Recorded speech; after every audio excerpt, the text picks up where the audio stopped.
attention to what these tools are for, why we need it. We'll be looking at jihadist terrorism, assessing the present and the future threat. So a bit of a different shift in emphasis. We're joined by a distinguished panel. Marcel Lettre serves as the current Principal Deputy Undersecretary of Defense for Intelligence. Previously, he worked on Capitol Hill as a staffer on the House Intel Committee and had a hand in shaping the Intelligence Reform and Terrorism Prevention Act. John McLaughlin served as the Deputy Director and Acting Director of the CIA from 2000 to 2004, incidentally overlapping with when I started as an intelligence analyst there. I also learned today, reading John's biography, that he currently serves as the chairman of the CIA Officers Memorial Foundation. Some of you will be familiar with the Wounded Warriors Project or other organizations that help out wounded veterans or families. The CIA Officers Memorial Foundation is the CIA's version of that. It supports families of CIA officers killed in the line of duty. So John, thank you for that particular aspect of your public service. Thanks for mentioning it.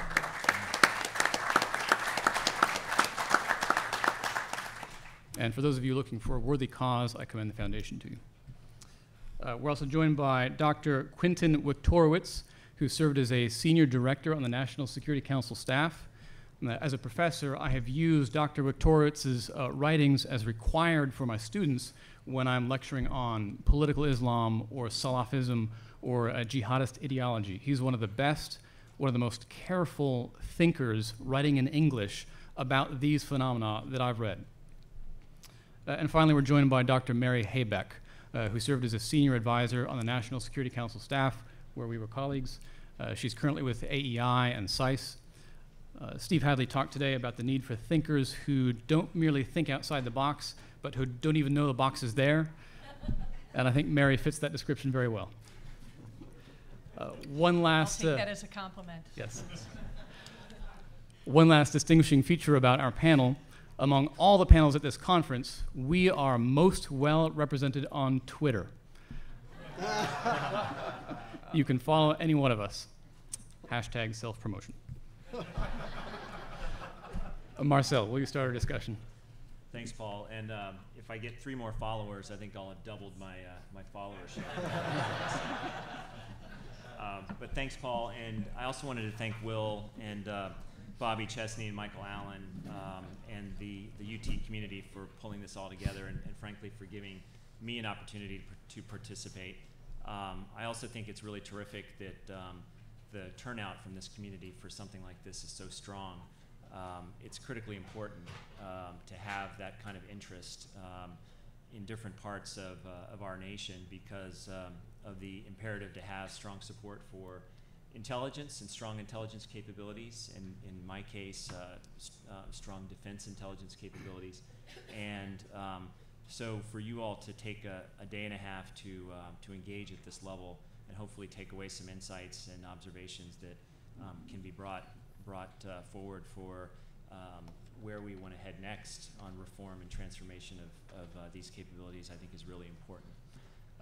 As Paul mentioned, I did have a couple of years on the House Intelligence Committee in the 2002 to 2005 timeframe, where I did have a chance to work with a number of the folks who have spoken earlier and will speak tomorrow in the conference proceedings here. And so it's really neat for me to both from that experience and from my experience now at the Pentagon in the Undersecretary of Defense for Intelligence's office, to be able to be part of a conversation here, stepping back and thinking about where we are and where we want to go next. Also want to acknowledge the heritage of the USDI's office by mentioning how appreciative I am to be following behind the work of Steve Cambone, who established the office, and Director Clapper, who spent several years taking the office to the next level over the time frame of Bob Gates' tenure at the department, and working with Mike Vickers now, who runs our office as the Undersecretary and has, as you all know, a tremendous and tremendously important track record of performing important operational acts on behalf of the nation here. So my purpose really, I think, is to kick off the panel by hitting a couple of points, summarizing a perspective from a someone who is currently drawing a paycheck from the U.S. government and summarizing the point of view of where we at the Pentagon see the current assessment of the global jihadist threat. So I'll summarize that, and then first, and then secondly, hit a couple of points about how the defense intelligence capability is brought to bear in support of responding to this set of challenges. And then third and final, a couple of observations about some themes that I think are relevant for thinking about what we do next on intelligence reform. And then turn to the rest of the panel, I think, to hit a few points maybe in a little bit more of a provocative way. So first on the state of violent extremism, and I really should add here that in my office, as we pull together our own thoughts of the threat, we really turn to Matt Olson and Nick Rasmussen and David Shedd and the stable of experts that they have available to work these issues day in, day out, hour after hour. And so I'm sure David and Matt won't be shy about grading the homework that I've done here a little bit based on the expertise that I've relied upon from their offices. But let me just hit a few points on the state of violent extremism. I think the bottom line is there's been significant change, what a lot of people call metastasis within the global jihadist movement over the past year or two. And at the same time, it's critically important to recognize that terrorism is really just one of a myriad of threats.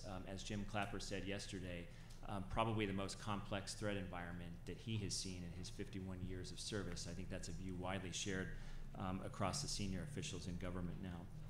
Back to terrorism, though, the threat we see from an array of anti-Western terrorist groups is geographically dispersed, resilient, highly adaptive, even in the face of counterterrorism pressure. Ultimately, this less centralized network is likely to result in increased attempts to conduct attacks against U.S. and European interests overseas, and the possibility of attacks against the U.S. homeland remains a concern. In the Indian subcontinent, across the Middle East and the Levant, and in northern and western Africa, Sunni jihadist groups are taking advantage of political turmoil and governments in transition to try to achieve their goals. In recent years, Al-Qaeda Core's influence has declined, Osama bin Laden is deceased, and Al-Qaeda as an organization has decentralized, with power and control moving to various regional affiliates and allies. The disruption of Al-Qaeda's core, its leadership, its facilitators, its hosts, is a direct result of focused and sustained pressure by the U.S. intelligence community and military, as well as our partners and allies in the region. In Afghanistan and Pakistan, the group is trying to outlast counterterrorism pressure. We're watching Al-Qaeda Core closely to ensure it does not take advantage as we draw down in Afghanistan. Looking across the Middle East, our greatest concerns are those terrorist groups such as the Islamic State of Iraq and the Levant, ISIL, and the Khorasan group that have found sanctuaries in Syria in which to gather, train, and plot. ISIL has exploited the conflict in Syria and sectarian tensions in Iraq to entrench itself in both countries. The U.S. government believes ISIL poses a threat to our regional allies and to U.S. facilities and personnel in both the Middle East and the West. ISIL appears to be actively competing with Al-Qaeda for influence and recruits, and so we can expect ISIL and AQ to consider and attempt significant attacks to outdo each other to gain greater appeal and notoriety. The Khorasan group, also based on Syrian territory, includes seasoned Al-Qaeda operatives believed to be plotting attacks against the U.S. and our allies. We're also very concerned about the threat of foreign fighters returning from Syria and Iraq to home countries around the globe, including Europe and the United States. As the President noted at the United Nations recently, and as Jim Clapper mentioned last night and this morning, more than 15,000 foreign fighters from more than 80 nations. These foreign fighters' access to terrorist training, combat experience, and extremist contacts present risks to their home nations. In Yemen, Al-Qaeda in the Arabian Peninsula, AQAP, probably continues to plan attacks against U.S. interests in the Arabian Peninsula, the U.S., and Europe. In East Africa, Al-Shabaab remains resilient despite the recent gains made by African Union forces and the death in early September of the group's former emir. In North and West Africa, we will almost certainly continue to see a rising threat from terrorist groups as they try to attack regional U.S. and Western interests. One veteran group, Al-Qaeda in the lands of the Islamic Maghreb, AQIM, spreads al-Qaeda's anti-Western ideology, and has helped many new groups emerging from the Arab Spring. In Nigeria, Boko Haram attacks have increased in lethality, frequency, and reach in 2014. A number of governments in Europe and the US, as well as us in the US, are also monitoring for homegrown violent extremists who use terrorist and religious propaganda to justify attacks in their home countries. While the global jihadist movement, which is mainly Sunni, deserves our close attention, I need to also mention Iran. Iran remains the world's largest state sponsor of terrorists and continues to support armed groups in the Middle East. The Islamic Revolutionary Guard Forces, Quds Force, has supported Lebanese Hezbollah and fighters from Iraqi Shia militants.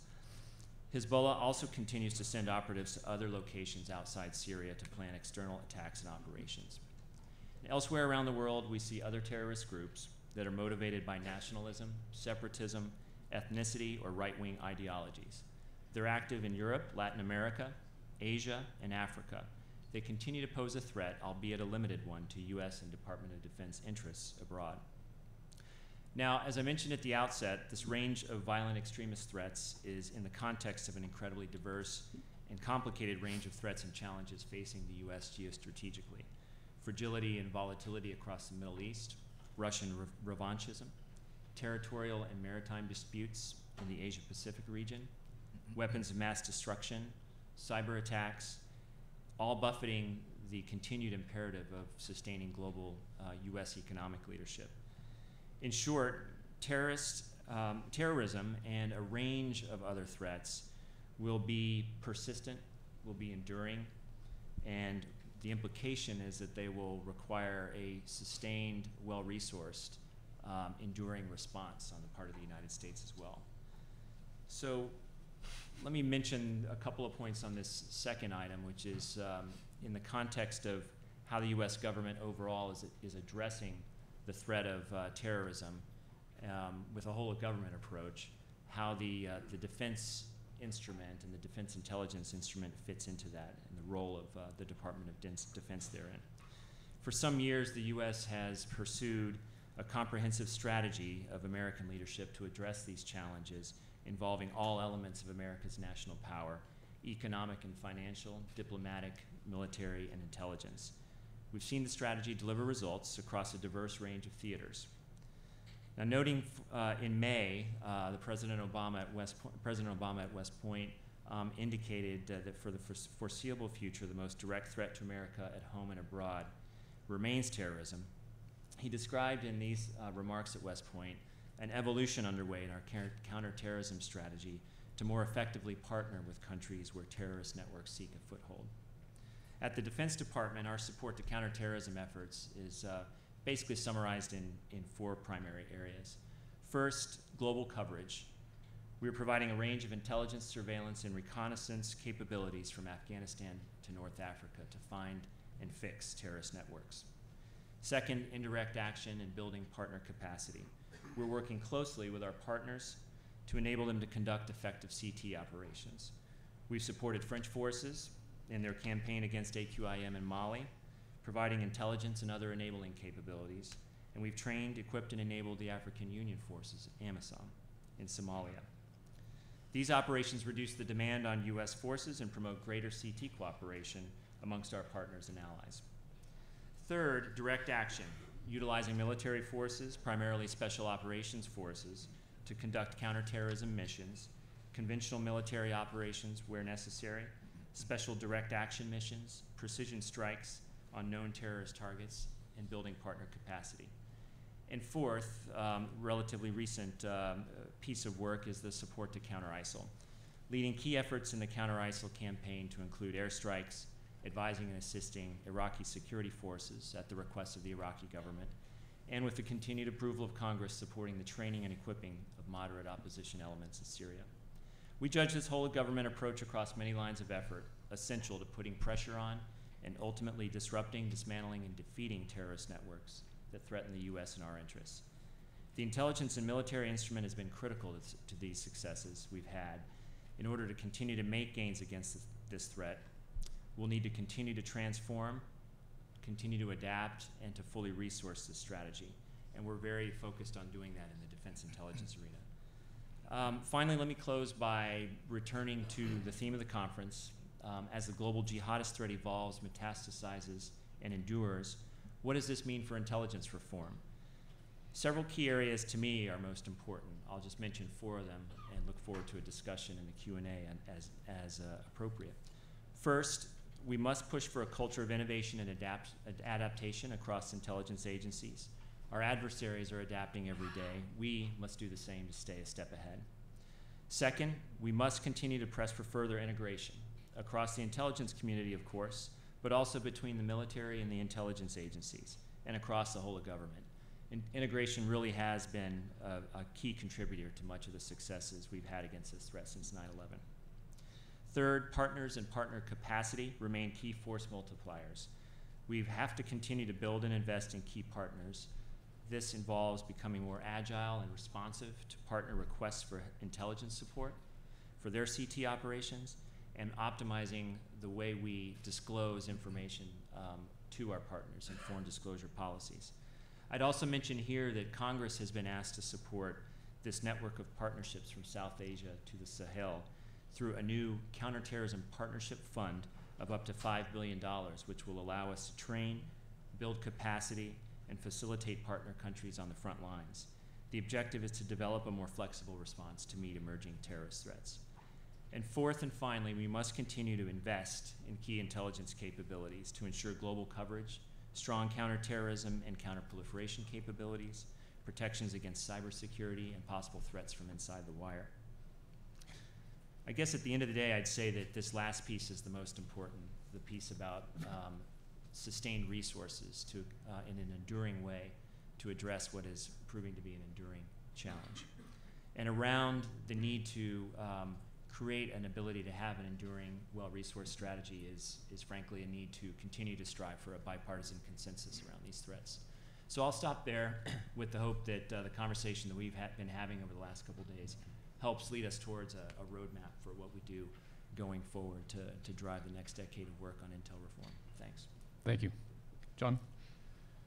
Well, first, let me add my thanks to everyone else's thanks to Will and everyone who organized this. I think you would all agree, I'll bet, that I go to a lot of conferences, but I must say the quality of the panels that we've had here so far has been exceptional. I hope we can live up to it. One of the things I like about going to conferences is you always meet interesting people and renew old acquaintances. Just a few moments ago before the break, first time this ever happened to me, I don't know where he is now, but a man came up to me and said, "I'm John McLaughlin too." And it turns out he is. And I said, "Well, where were your ancestors?" "Mine were in Donegal." "So were his." We did everything but tell each other Irish jokes. And I sure could have used you, John, a few years ago when I needed if you had a passport, when I needed an avatar. My favorite Irish joke. An Irishman comes out of a bar. It could happen. All right. What does this have to do with terrorism? Let me say first that it's wonderful to be freed of the intelligence requirement to not talk about policy. So before I'm done, I'll talk about policy. Let me say second that I think the problem we're facing in the jihadist world today is complex beyond, everyone says this, but I think it's complex beyond any metaphors we use. People say three-dimensional chess, not enough. Or they say Rubik's Cube, not enough. To me, as someone who's looked at the Middle East for a long time, it's more akin to the sensation of walking into the middle of a barroom brawl. You don't know who started it.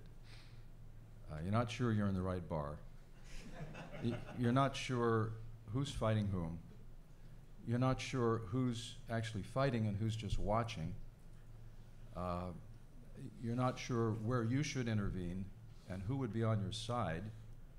And at the end of the day, you're not sure how you're going to stop it or where it's going to go from here. So the complexity of this, a friend of mine who's also followed the Middle East says, I'm just taking notes. He's followed it for 25 years. So I think the problem we're facing here with ISIL in particular, and I say this as someone who lived, as all of you did, but I lived as deputy director through the horror of 9/11 and worked with my agency on the aftermath. I think this ISIL problem is by any measure worse than the Al-Qaeda we faced then, even though what Al-Qaeda did was immeasurably worse than anything ISIL has done to us yet. Why do I say that? Because it has at least 4 things that Al-Qaeda could only dream of having. It has territory. It's a long dream of particularly Zawahiri to gain territory. They rented some for a while in Afghanistan, but they didn't have it. Second, they have money.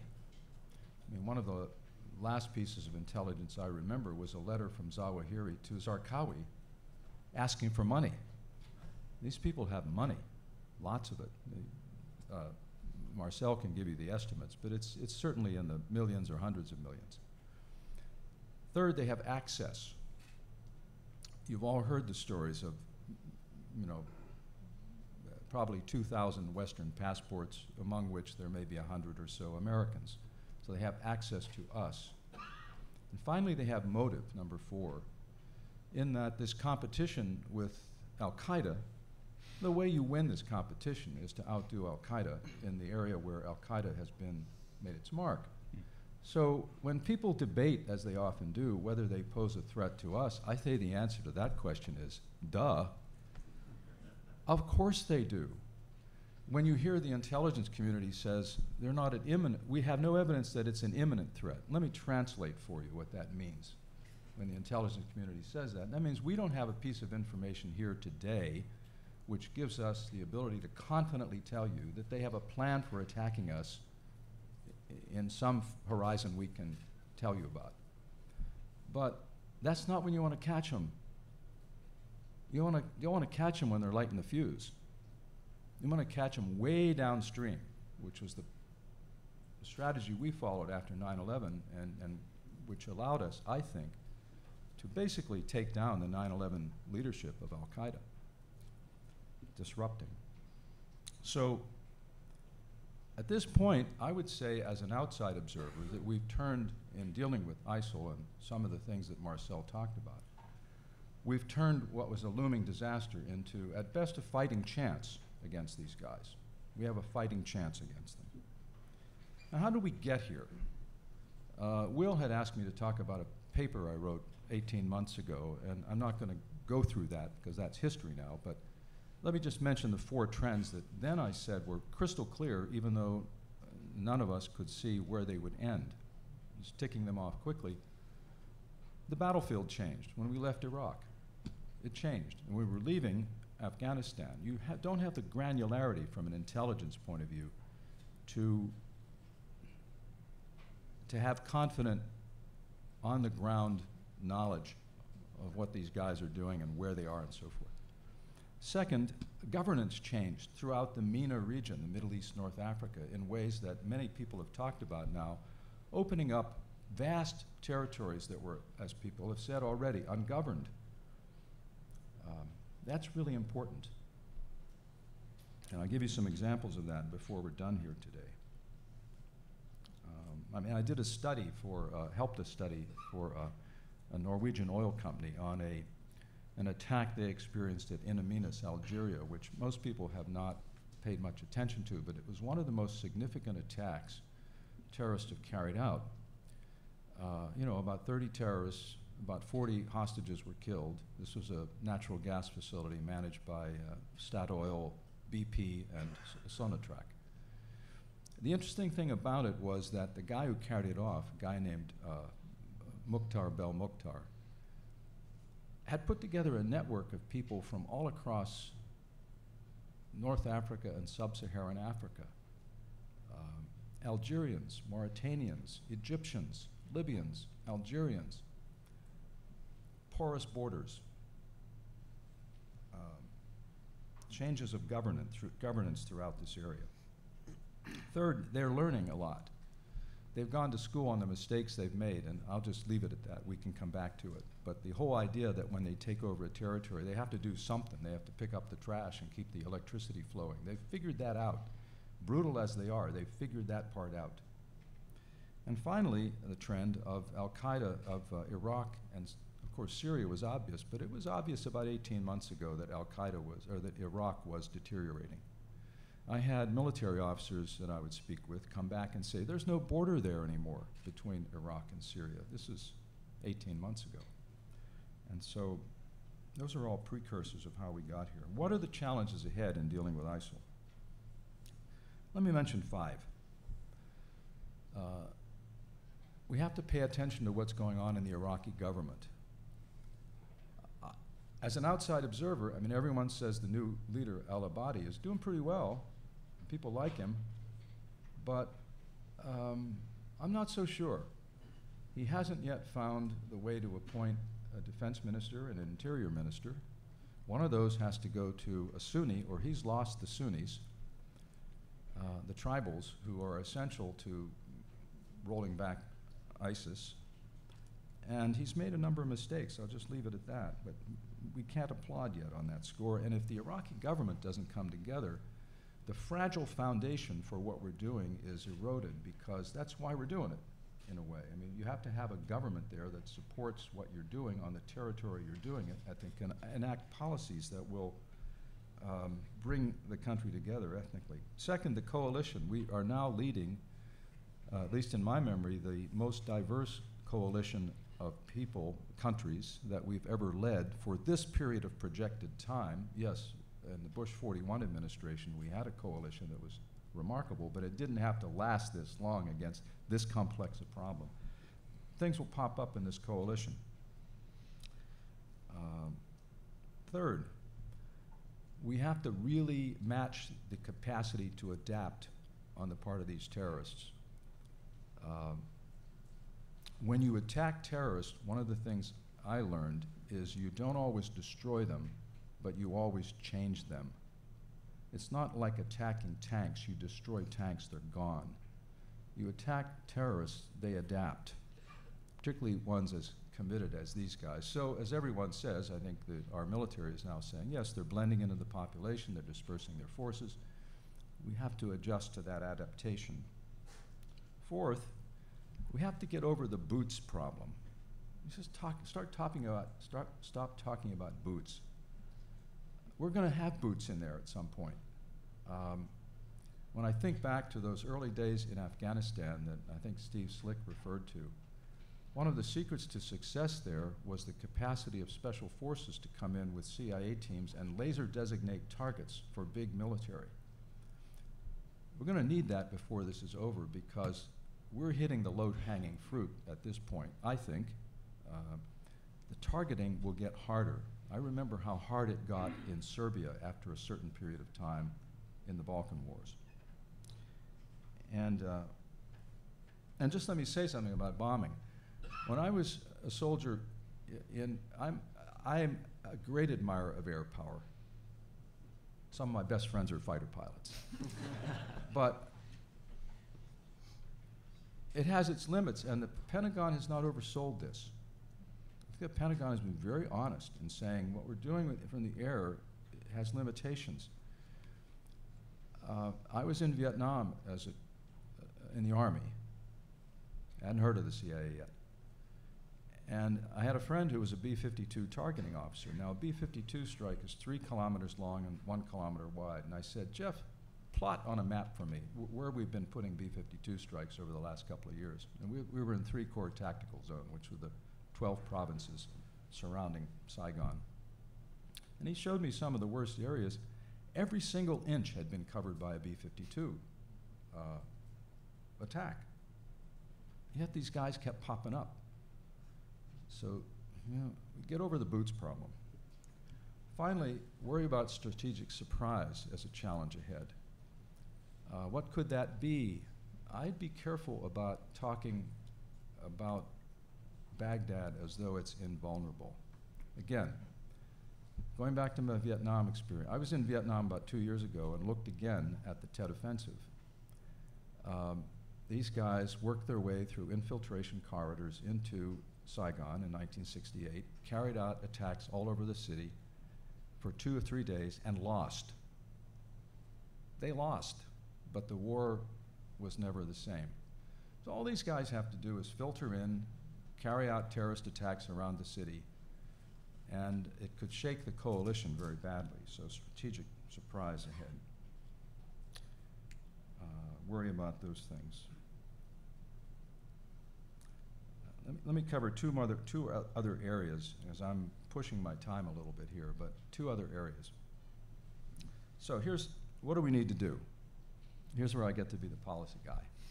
And it's so easy to talk about all this stuff when you don't have to actually make it happen.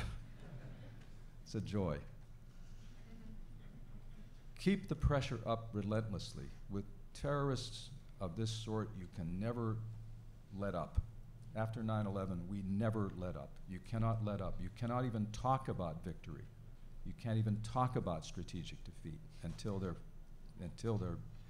they become a nuisance, and that's how you know when you've won, when they become a nuisance. It's like communism. You never stamp it out, but you shrink it down to the point where no one cares anymore. Second, we've got to take back territory, like major territory, Mosul, for example. Why? Not because territory matters, but we have to show the world we have to show particularly those who are being recruited that these guys are not 12 feet tall. And the only way you can demonstrate that in this part of the world is to take it back. I can tell I'm upsetting someone out there. Third, we have to exploit their weaknesses. They have some. They too have to hold together a very diverse coalition of foreign fighters, old Baathists, and Sunni tribes, many of whom don't really want to do this, but these guys have the guns and they hate the current government. So we should exploit those weaknesses. Sharia law is a weakness for them. Fourth, we have to maintain something that several people, including Admiral McCraven, worried about losing, and that is the incredible integration between our military and our civilian intelligence that's occurred over the last dozen years or so. This is a glorious thing for our country, and it can wither if we're not careful. It's the secret to much of our success. And then finally, when I used to testify in Congress, particularly in the Armed Services Committee, which was my favorite committee to testify in, because I felt I had all of America arrayed in front of me in that hearing room, every conceivable interest. But people would say sometimes, this is all about intelligence. And I would say, well, actually it's not. It's not. It's partly about diplomacy, it's about development policy, it's about assistance efforts, it's about coalition building. And so, we used to say to defeat a terrorist group, you had to do 3 things. You had to destroy the leadership, deny it safe haven, and change the conditions that give rise to the phenomenon. Okay, intelligence can help a lot with the first 2, and so can the military. The third one, that's a whole of government problem, changing those conditions that give rise to the phenomenon. And actually, it's more of a coalition problem beyond our own government. Final points.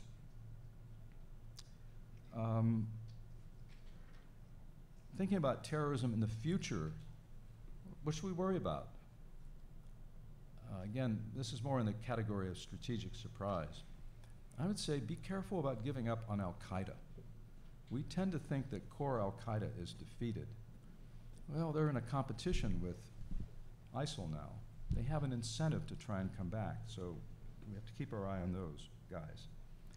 I've always felt when dealing with terrorism that we have to be very humble. Even in the days when I knew a lot about it at a granular level, I was very conscious of the fact that there was a lot I really didn't know, and I'm sure there is today as well. Second, let's not let our focus on ISIL distract us from other parts of the world where this could go really bad. I alluded to one, North Africa. But let's think about Asia for a moment. At one point, Jamaat Islamiyah was very powerful, Now, thanks to the combined work of the United States, the Australians, the Malaysians, and others, it's a lot less now. But some of these guys in Asia are going to be inspired if ISIS succeeds, and we could see them popping up again. One of the things we did after 9/11 through a concatenation of events that I could lay out, but we found that it was an Indonesian, Gunawan was his name, who was training 17 operatives in Karachi who had been chosen from Southeast Asians to carry out an attack on our west coast. So keep our eye on Asia.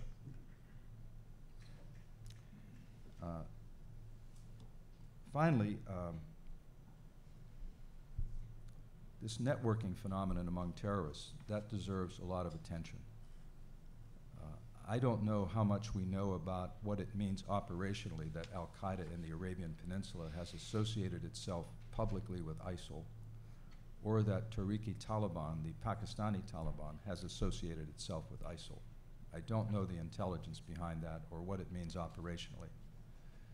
But both of those groups have capacity that ISIL doesn't have.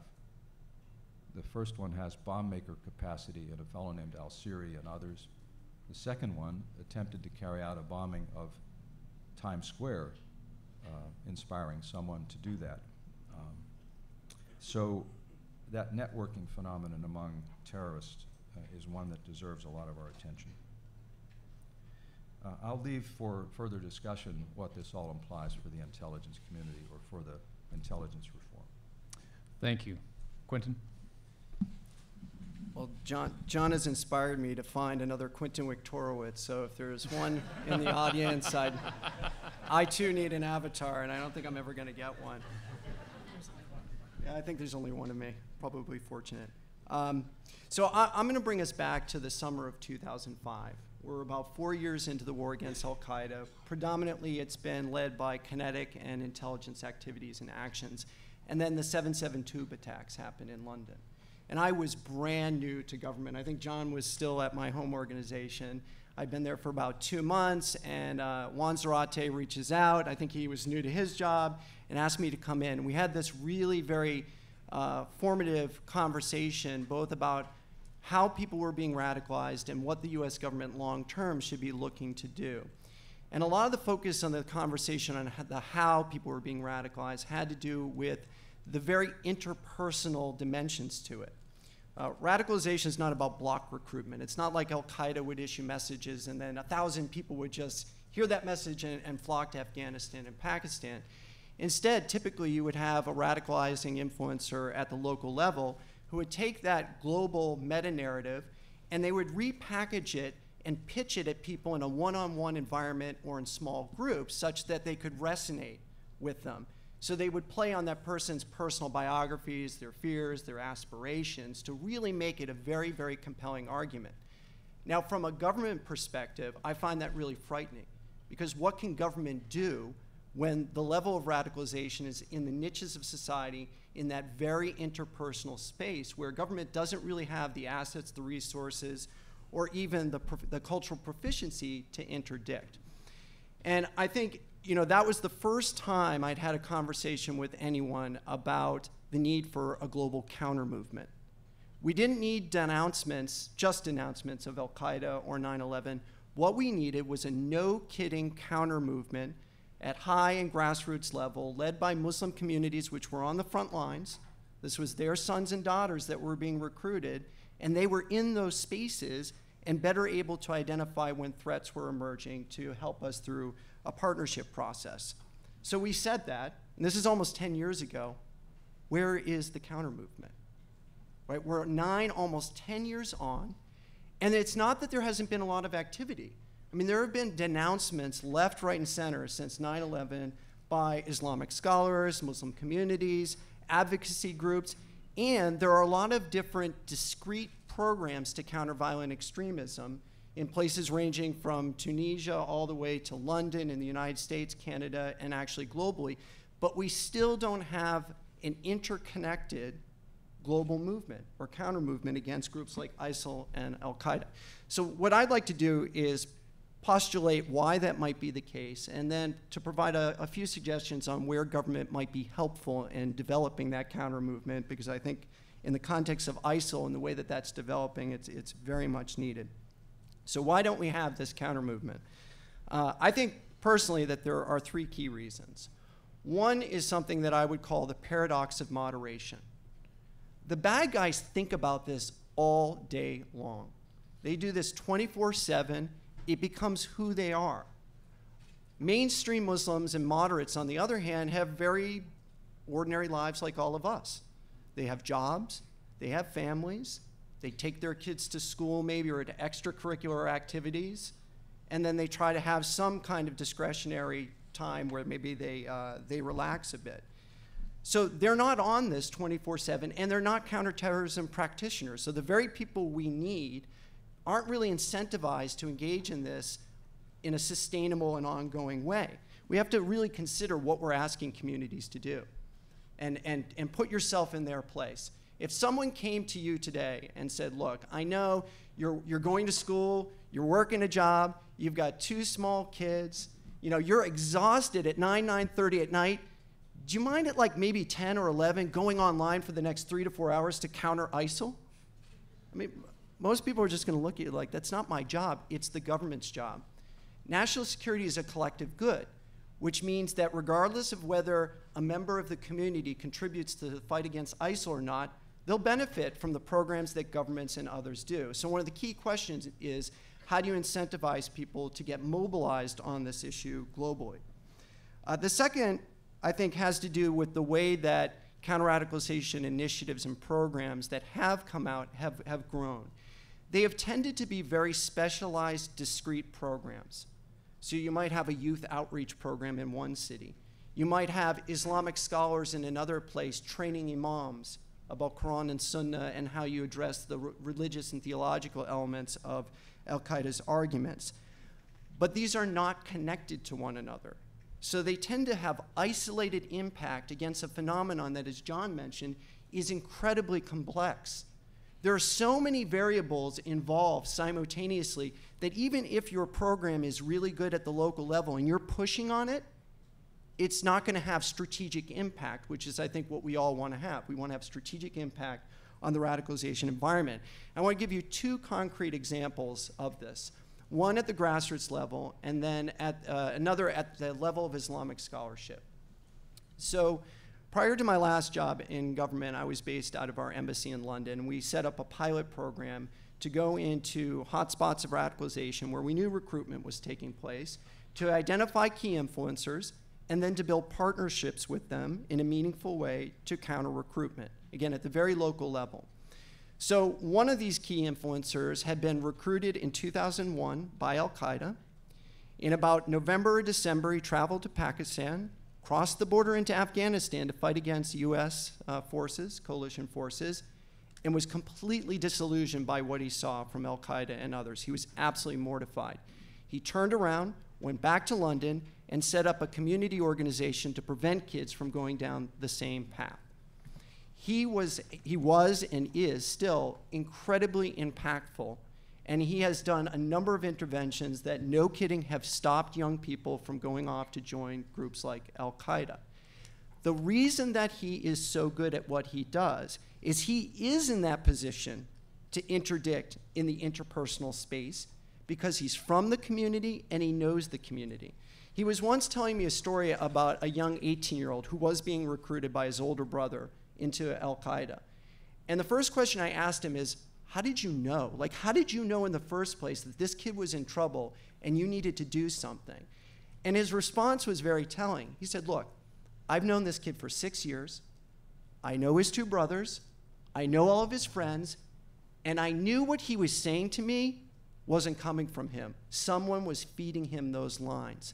That incredible level of fidelity to be able to get that cue and that signal in the conversation that something's not right here and we need to look into it. So his greatest strength was that he was very, very locally focused. But because he was very locally focused, he didn't have any real connections to other hotspots of radicalization, to other people doing the same thing. He may have heard about other programs, and he may even have known people running them, especially in the UK, but maybe globally. But he was not doing it with them. So there was no network building and no movement. And what we're lacking is really these horizontal connections across all of these isolated programs. The second example is at the level of Islamic scholarship, and people may have been following this recently. So over the last 4 weeks, we've had a series of fatwas and statements against ISIL. They've come from very diverse segments of the Muslim world, from a group of Saudi scholars, from Sheikh Abdullah bin Baya, who runs the Forum for Promoting Peace in Muslim Societies, from Muslim groups in the United States to include in DC, and then last week, a group of Islamic scholars and imams from New York City issued another, I think it was an open letter to al-Baghdadi. Again, a lot of religious treatment and arguments against the ISIL ideology. This is all good. But again, the key challenge is that statement gets issued, but there's no vertical connectivity, there's no organic tissue that connects it to the grassroots level, where somebody like my contact in London can take that piece of information, package it up, and frame it in a way that's meaningful to that young kid that he was trying to do the intervention with. So again, we're missing that both the horizontal and the vertical connectivity. The third is, I think, partly the fault of government and how we try to empower communities to push back against groups like ISIL. The way that we give out grants, for example, through State Department, is we look for organizations with a demonstrated track record that tend to be very specialized and can show that they're doing good work against violent extremism. And the ideal is that we give them some money, further catalyze it, and then you bring it to scale if it works. You, as Charles Farr from the UK used to say, you have to industrialize these kinds of things. The problem is we weren't investing in network building. What we were investing is isolated impact that was disconnected from other organizations, other efforts, and other groups. And in my view, these are just little drops in the bucket that don't create that kind of counter movement. And the way that we tried to inspire and get this counter movement over the last 9 to 10 years was through convening and seeding initiatives. I know Will and others have heard this terminology. Convening in the sense that we would bring stakeholders together using the US government's convening power in the hope that that connectivity would naturally occur. And it almost never did. We would bring the groups together, we'd have a great time, everybody would be really passionate, they'd thank us, thank you so much for introducing us, and then they go back to their day jobs. They go back to their own organizations where they have their own priorities, and there was never any follow-up because there was no one sitting there day in and day out telling them you need to work with each other. Seeding didn't work all that well either because, again, the grants tended to be for very discrete programs and initiatives. So what can we do about it? So here are just three. I'm sure there are lots of different things we can do, but these are three that occurred to me. One is we need to broaden the kinds of organizations that we fund to counter violent extremism. If we are serious about getting into this space, which the president, based on his UN speech and other speeches, seems serious about it, it's going to have to come with resources to be meaningful. And we should look beyond the traditional organizations and communities that focus specifically on countering violent extremism and look to invest in network building organizations. Organizations that may have no background or specialty in countering violent extremism or terrorism, but that very specifically specialize in movement building kinds of activities. We've never really done this before. And that could impact the way we give grants, for example. Why not have a requirement from USAID or State Department that if you apply for a grant to counter radicalization, you have to do it as part of a coalition, of a consortium, and that you have to pledge that you're going to engage and involve other organizations to build out the network. In a way, we're using our market presence potentially to drive that network building process. The second is bring new expertise into government. When you see a terrorism problem, the tendency is to bring in terrorism experts. But I would argue it's more than a terrorism problem, it's a mobilization problem, and that's an entirely different set of expertise. It's an entirely separate academic community, for example, with specialties and things that we really haven't tapped into, I think, as government. And it's very telling that the best people, by far across the US government, that I've seen doing this, sit in places like the Office of Civil Rights and Civil Liberties at DHS, because they come from a community-based background and they come from that kind of tradition. They don't come from a counterterrorism tradition. They come with those organizing skill sets. And then the third and final suggestion is to bring in new tools and methodologies.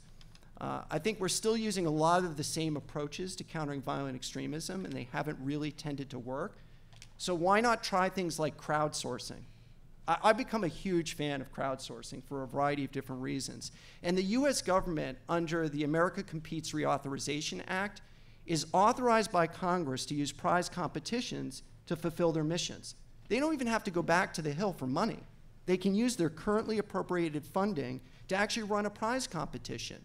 And that not only helps you find solutions to counter violent extremism, but it also helps create a new community of interest. It creates passion. It identifies new talent, and I think can have that networking building function that I think is very necessary. So after 10 years, almost 10 years since that conversation with Juan Zarate, I'm foaming at the mouth for the counter movement. I think it's possible, and I feel fairly optimistic that we can actually shape the future trajectory of the jihadist movement if we're able to build out those networks and that mobilization capacity. Thank you. Mary. Thanks. I'm the only one who's, is this working? Okay, great. I'm the only one who's going to use PowerPoint, and this means there's likely to be a disaster since I have some sort of anti-technology genes. So we've all been talking about the growing problem that we're having with terrorism, with Al-Qaeda, with ISIS, with jihadism in general. But I thought I would give just 4 quick slides here to give my take on this problem before I start. So this is Al-Qaeda linked in the sense that these are declared affiliates, associated movements, or allies of Al-Qaeda back in 2011. And by terrorism, I mean serious terrorism, where there's lots of attacks going on and people being arrested all the time. Other countries not outlined in black, they also had problems with terrorism, but there were minor problems with terrorism. So Indonesia and Turkey were arresting people all the time. Morocco's arresting people all the time, but they weren't suffering from serious terrorism. This is the problem as it looks in 2014. I have a question up there in Xinjiang because the Chinese government claims that's Etim, who has some sort of linkages with Al-Qaeda, but it's unclear who precisely is carrying out this violence. But that is actually only a piece, sort of the top of the iceberg of the problem we're facing. These are Al-Qaeda-linked insurgencies in 2011. I could probably, given the technical differentiation between terrorism and insurgency, put Yemen up there as well during this time frame. But certainly those 3 we were having problems with insurgencies linked somehow to Al-Qaeda. This is the problem in 2014. That's why many people sense we're having a problem with Al-Qaeda, with ISIS, with jihadism in general, because we are. And we have a terrible growth in this problem since 2011 in particular. So the question is, why are we facing this? And a lot of this has to do with issues beyond the control of the American government, beyond the control of basically any one entity at all. It has to do with things like the Arab Spring, with the creation of a lot of different ungoverned spaces that allowed the growth of these groups and allowed them to spread their violence and their hatred to places that attempted to reject them, but found themselves through a lot of murder and intimidation forced, in some cases, to put up with these guys. Sometimes it has to do with a loss of capacity on the part of partner nations. Sometimes it has to do with lots of things, in fact, that we have nothing to do with. But I would like to argue that there is one piece that we do control and something that could be changed and might help us in our fight against these guys. And some of it has to do with intelligence, but a lot of it has to do with something that's really not about information per se. It's about the analytical framework that we've adopted in order to understand Al-Qaeda and ISIS. So the analytical framework, there's actually 2 entirely separate views of Al-Qaeda that one might adopt.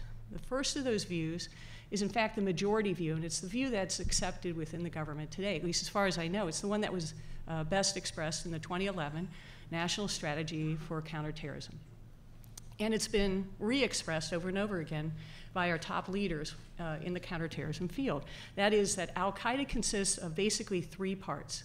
A core that's concerned with attacking the United States, and that is basically a terrorist group.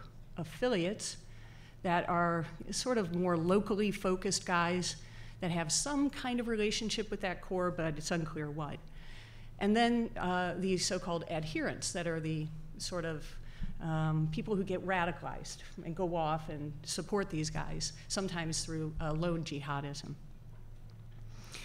Note the distinction there. The core are in fact terrorists, right? Because they want to carry out terrorist attacks, and they're focused mostly on the United States. The affiliates, on the other hand, are carrying out something more like local insurgencies, right? So they're also using terrorism in many places, but they're basically local insurgents. They want to overthrow the local governance. There's a second, completely different view of al-Qaeda that I would call the minority view. There's a very small group of us who hold it. I proudly claim membership in this tiny little minority that believes that al-Qaeda is more than this, that it is both leadership and field armies of something that's more connected. And it is intent not just on carrying out terrorist attacks against the United States, but on carrying out insurgencies in order to overthrow all of the local leaders of Muslim-majority countries. This is, in fact, the expressed desire and description that al-Qaeda gives of itself. So I'm not, saying anything that is not out there. This is what al-Qaeda says about itself, and this is what it says about its goals and objectives. These two visions have very, very different policy prescriptions attached to them. The first one says that what we should be doing is counterterrorism, right? And, by the way, helping out partners, our local partners who are faced with this insurgency from al-Qaeda, ISIS, and other groups that are associated with them. No counterinsurgency, however, is necessary from the perspective of the United States, because this is a local issue. These are local problems. They require some kind of counterinsurgency issue, but we don't need to be engaged in that. The second view, however, says we have to be doing a whole lot more, because this problem is not just a local problem. It's also a global problem. And in fact, it argues there is no distinction between local and global. What is local one day really depends on a decision that we have no control over, whether it becomes global or not. The third thing that I would say about this is that it predicts very different futures from al-Qaeda. The first predicts that al-Qaeda itself will focus on attacking the United States. And the fact that we have prevented them from doing so is testimony to the fact that we have spent so much time working on this very issue. So I don't want to say anything about counterterrorism. It's been excellent right down the line. But it also says the affiliates are primarily, if not exclusively, focused on local issues. They're not focused on attacking the United States. That's what it predicts. The second predicts something quite different. It says that both will have global and local focuses, that there is no distinction between the two. So when you look at a local group, it could become a global group, and that this distinction is one of the problems that our government would have in understanding it, because we've made this distinction ourselves. So that's three.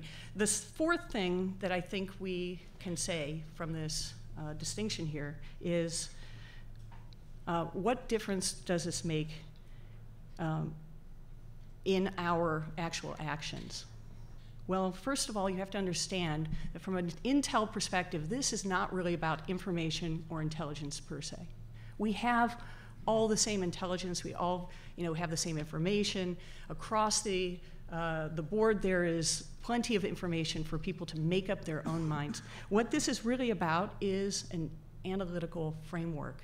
The way we are envisioning the enemy makes all the difference, and that is based on analysis, it's based on interpretation, it is not based on intelligence per se. So we're not facing here an intelligence problem. We've talked a lot about the need for greater integration, about having too much information, about needing the tools necessary to deal with a lot of problems, very difficult problems, the need for adaptation and so forth. But this is actually not about any of those things per se. This is about having the right analytical framework in order to understand the enemy. And finally, I would say 4 things about this very, very quickly. Al-Qaeda is a learning organization. It is, as you say, very adaptive. It's learning all the time, it's adapting all the time to what we do and also to the circumstances around them. They're swift to take advantage of our missteps, but also of new opportunities. Immediately after the Arab Spring, you saw the messaging change, you saw all kinds of people moving all over the place. Just recently we learned about this Khorasan group. I was shocked to read in the newspapers that the Khorasan group, in fact, had appeared in Syria in 2012. So this is not like a new thing. It's been there for over 2 years. I read in the Egyptian newspapers about folks from Afghanistan, Pakistan, that were sent there apparently by Zawahiri. Lots of captured documents that talk about them being sent to Libya, working in Sinai. They adapted to the new opportunities presented by the Arab Spring. The second thing I would say is Al-Qaeda seems to have a plan on how to do things and how to take advantage of these situations and how to build out from them. When I think about the way that many of these groups operate and the similarities between the ways they do things, it could be that they're simply learning from each other. But it could be, and we do have some captured documents that say this, that they have some kind of plan that they believe that they're implementing on a global basis. Now, whether we believe that's possible or not is beside the point. They think it is. You know, as sort of full of hubris as that is, they believe it is. So captured documents from Mali talk about a global plan for implementation that was sent around to everybody that they were supposed to be following. Thirdly, there's an important asymmetry between Al-Qaeda and ourselves that I think we need to take into consideration when seeking to understand this group. Their objectives are maximalist objectives. They want the whole thing. Their views of the war is that it's existential. This is not a war of choice, in their words. This is about the very existence of what they say is Islam, the very existence of the entire community. And this justifies the use of any means. They believe any means are allowed because of the existential threat and because of the objectives they seek to achieve. And finally, I would say, Al-Qaeda does not think like we do. And we cannot assume that they will do things the way we would do them, or that they'll have the kinds of concepts and ideas about what they want that we think are achievable, or we think that they should be seeking to achieve. In my opinion, unless we learn to think like the enemy, we're going to always find ourselves behind that learning curve. Thank you. Thank you. In the interest of time, I think I'm going to ask simply one short question of our first presenter and then hand it over to the audience for Q&A. Marcel, I'd like to return to you. And essentially my question is, would you like to respond? I think in some of the comments we heard, there is, I would say, an implied criticism of the current administration's approach to counterterrorism. If indeed we need to keep the pressure on, get over our problem with boots on the ground, if this map is an accurate depiction of what we've seen grow over the last few years, is the administration's approach to counterterrorism effective? Thanks, Paul. I don't have too much to say. I think the important point that came out across all of the presentations is the adaptability of the adversary here, and consequently the need on our part for a similar adaptability, an agility, and an ability to find ways to build into our systems and processes a way to change, but to also do so by being a step ahead. The part of that adaptability, I think, needs to be a recognition that as times change, as the adversary shifts its focus and shifts its capability, that we can do the same. And I think a key area of focus for the U.S. government in the next couple of years really does have to be the emphasis on by, with, and through, the partner capacity piece.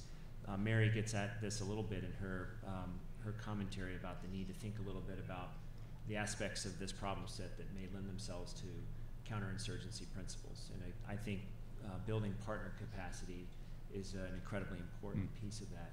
I mentioned in my opening comments that the President has announced and asked Congress to support a counterterrorism partnership fund. It could be up to $5 billion of multi-year funding that could go towards a robust program of building partner capacity. If that can be done and scoped right, that's a powerful tool in the toolkit, and can allow us to lean forward with this agility that's necessary. Thank you. From the audience, up front. We'll have a microphone here in a second.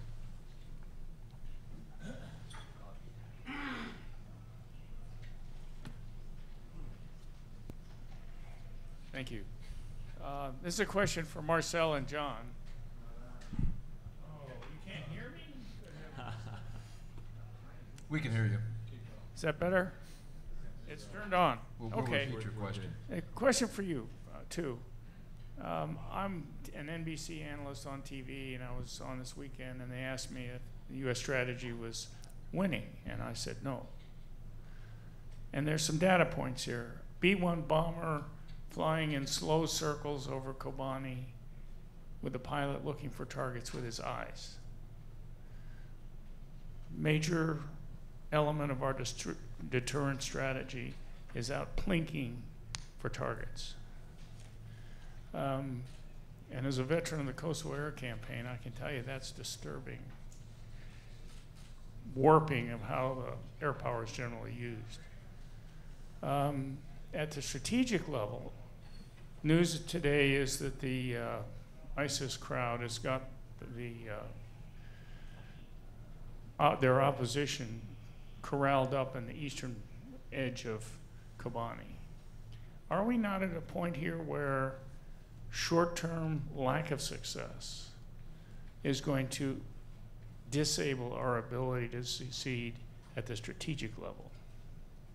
Short-term, would you say that again, short-term what? Losing at the short term. Kobani goes away, not strategically significant. It's a tactical battle, but ISIS, after they take it, can say, Paper Tiger's been wounded and beaten now. Then all the people on the margin who might have gone in the coalition or who might have cooperated more tend to hold back, and the sheikhs who are demanding help right now say, maybe it's time to put down our weapons, as they've threatened to do. Am I right or am I wrong?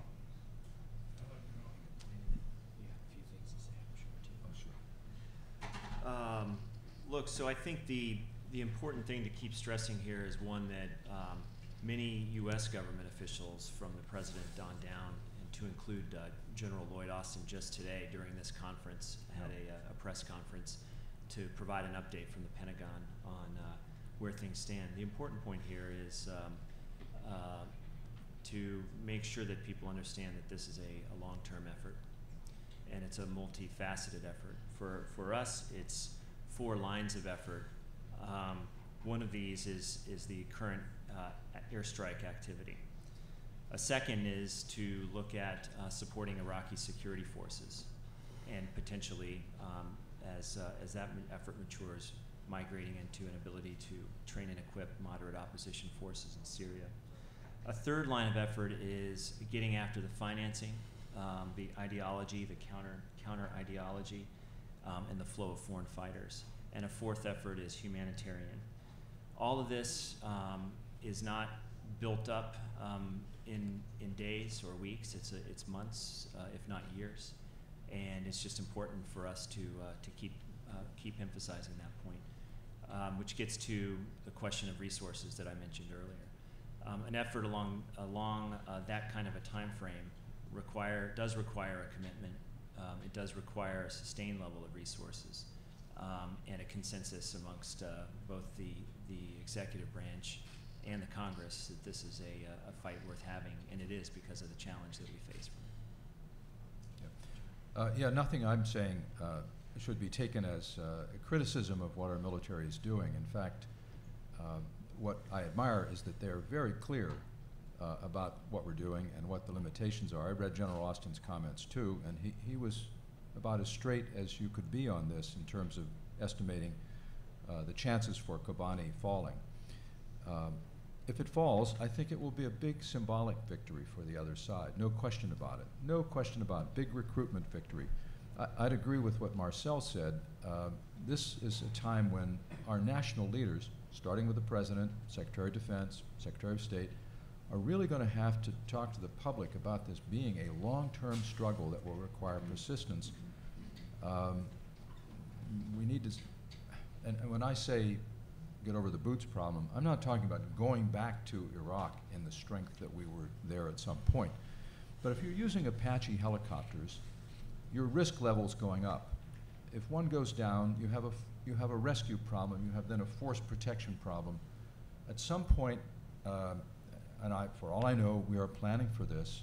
I don't see anything wrong with having everyone will say escalation and slippery slope, a couple of combat brigades in reserve for a contingency that we cannot yet foresee is kind of how I'm thinking about it. And if Kobani falls, one of the lessons, not one that we can respond to right away, is that when we get into those kind of bombing campaigns and they've adapted their tactics, that's when you really need someone on the ground, and it's probably not going to be Americans in Syria.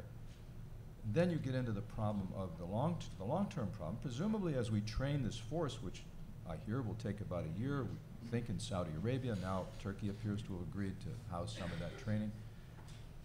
Presumably, one of the things we'll be trying to train them to do on the ground is to help our air. But that's a lot of time between now and then, and the other guys aren't going to stand still. So that's why I talk about red teaming. What is the strategic surprise we're going to deal with here? Because it's not going to be a smooth path. I'd like to gather several questions at once so we can kind of get in as many as we can. So let's do 3 questions. Ambassador, number 1. Anybody over? I want to make sure. Yeah. Dan in the back, and then one of the cadets. Yeah, you in the middle. Okay. Yeah, Jody Trani. Mary, for you, thank you for your presentation. It was very good. On the existential threat that you spoke of, that the Islam feels, and perception obviously is from the United States, could you elaborate on that? Well, I mean, what does that really mean when you speak of that threat? Dan. Go ahead. Thank you, gentlemen, for being here today, and Mary as well. I'm a veteran of Iraq and Afghanistan. I'm studying international security here at UT. And I have 2 questions for you. One, what would you say to a college student like myself who's interested in going into a career field in intelligence? What are some of the characteristics you look for a young men and women? Some of the characteristics or experiences that you want in them. And the second thing I wanted to ask is more of a tactical question. Why have Arab countries not stepped up and provided physical boots on the ground to push back ISIS or to fight some of the terror groups? And why are we being relied on it so heavily? And what are the cadets?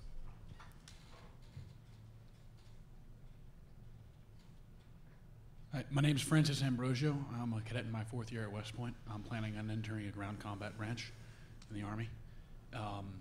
My question is kind of 2-pronged as well. It's about the boots idea. How do we actually sell that to the American people, who arguably are kind of tired of having boots on the ground in the Middle East, fighting long wars without much conclusion, without an attack on the homeland? How do you sell that? Second, how do you pay for it? Right? The Army's worried that without a budget agreement, sequestration could hit in the 2nd round. How do we sell it, and how do we pay for it? Okay, why don't we start with Mary and just go on down the line? Okay. So the existential threat is felt by Al-Qaeda. They believe that this war is an existential threat. And the way they frame it is it's an attempt by the United States to destroy Islam. That's how they frame it. So it's based on this that they believe any means are allowable against us. That's, well, I've seen lots and lots of statements from them, public statements saying we'd love to use nuclear weapons against the United States or WMD of some sort. So when they say we feel an existential threat, we believe this is an existential threat, their response is we need to have nuclear weapons. Yeah. Thank you. Should I go on to the other one? Let's first go down the line and see Okay. if they Can I answer the one about intelligence officers? Sure. You know, the qualities you're looking for depend a lot on what you're planning to do, but fundamentally the common characteristics that someone is looking for are things like flexibility. That is, you're going to move around a lot. Problems change. You hear about the world here. It's always shifting. So you might be working on Pakistan one day and then something blows up in Central Europe and someone says to you, sorry, you're going there now.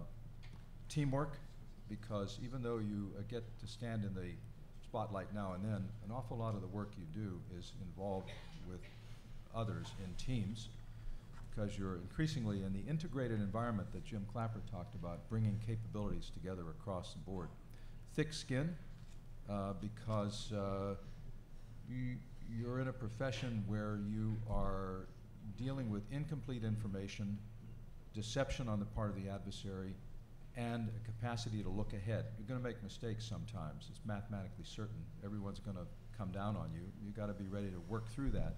Thinking back to 9/11, I was just thinking the other day, or as we were talking about all this, one of the hard things was keeping focused on the mission and driving ahead, knowing that you had to stop the next attack while simultaneously being blamed for the last one. You know, so that, juggling all of that, you have to have the capacity to do that. Substantive grounding. I haven't mentioned maybe the most important thing, which will seem a little technical, communication skills.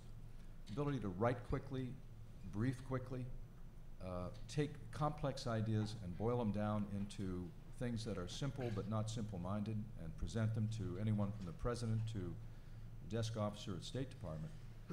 Those are some of the things. Why don't Arabs step forward to help us? I'm not sure. We don't know that they won't yet.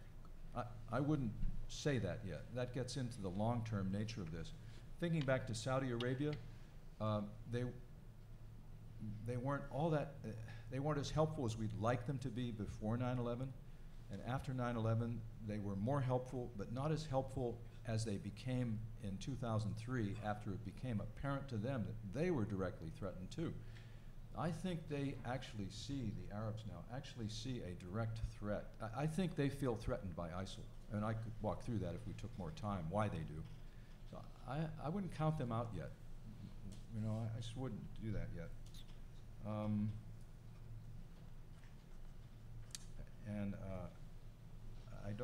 I can't read my own writing on what the last question was. There was one more question. Boots on the ground. I can do a little bit on that. Yeah. John, if I could just briefly add on the point about the question about careers and preparing for a career in intelligence, I also would advise thinking broadly about what an intelligence career is. There's the military aspects. There's a lot of different ways to serve on intelligence issues in the Department of Defense, in uniform and out of uniform, and in other venues. There are folks in this room, John Rosenwasser, Joe Whitehead, and others who are working intelligence issues from a congressional standpoint. And all of those roles are, they're each different. They're unique takes on the issue set. They're incredibly important contributions to be made. Go ahead, John. I just want to add to that because I know there are students here, cadets and others. I would broaden it beyond intelligence. I would say if you're thinking about a career in foreign affairs of any sort, public service to assess, being a person in the media who analyzes foreign affairs, no better time to do this in my lifetime. I tell my own students, I envy you graduating into this world. I wonder what will be the symbol of your generation. My generation's symbol, Berlin Wall, piece of it, outside my school. What will be the symbol of your generation? And, you know, America's always operated on a big idea. You know, whether it was independence, save the Union, defeat the Nazis, contain the Soviets. I don't know that we have the big idea right now. And so I would challenge students, be the one who writes the article George Kennan wrote, different conclusion, but be the one who comes up with the big idea that drives our national security strategy. There has to be one out there. I think that's a great place to end for purpose of time. Before we thank our panel, I want to make a note about our next event. Over the last day, we've heard some criticism of Congress and its role in intelligence reform and counterterrorism. Now we get to hear Congress respond. Congressman Mac Thornberry is giving our keynote address in just 15 minutes on Congress over the last decade, help or hindrance. We'd like to thank you all for remaining for this keynote address. If you choose to step out for a short break for a restroom or coffee, please do mark your seats. We're expecting additional visitors, and we don't want you to lose your seat. So please do mark your seats if you choose to take a short break. Let's please join me in thanking our panel. Oh my gosh, I've never been so disorganized.